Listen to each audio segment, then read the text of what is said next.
And there are a lot of them like this. Roger Wicker of Mississippi, I think he's probably a good guy. They're weak. There's something in them that's weak, and they've decided, I'm not, the other side is ascendant, the left is winning. I'm not going to push any buttons that, might infuriate them. They're not lion-hearted. And this is a moment when you need people who aren't, vicious, lashing out, crazy, that I hate that, but who are legitimately strong, who will say, here are my principles. I will clearly articulate them for you. And by the way, I'll die for them, because that's what principles are, real principles, not BS, this is the tax rate I want, but like, people should be allowed to say what they really believe. That's called freedom of speech. It's guaranteed in the First Amendment to the Bill of Rights. That's a non-negotiable point, period.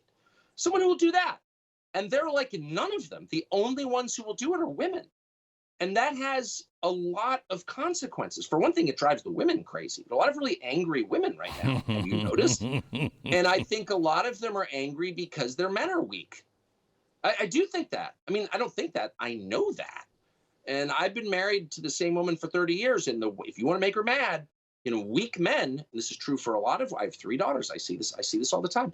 Weak men make them mad because it's wrong. And this is like basic and human. All the true basic human things are the things we're not allowed to talk about. Yeah, right.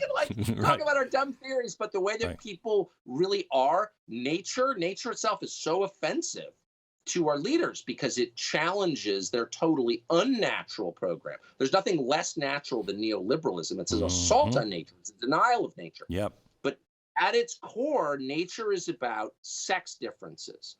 Men and women are different. Does and stags are different. Their difference is the central fact of the natural world. And if something falls out of balance in that relationship between male and female, everything else is affected by it. Everything. And so at the core of the volatility and the craziness and the too rapid to digest change that's going on is this weird lack of balance between men and women. And I think it's physiological. I don't think this is not just a cultural phenomenon. The massive increase in trans-identifying kids, it's not just a result of propaganda from the schools. And that's part of it. But it's bigger than that. This has never happened in human history. In all human history, this has never happened.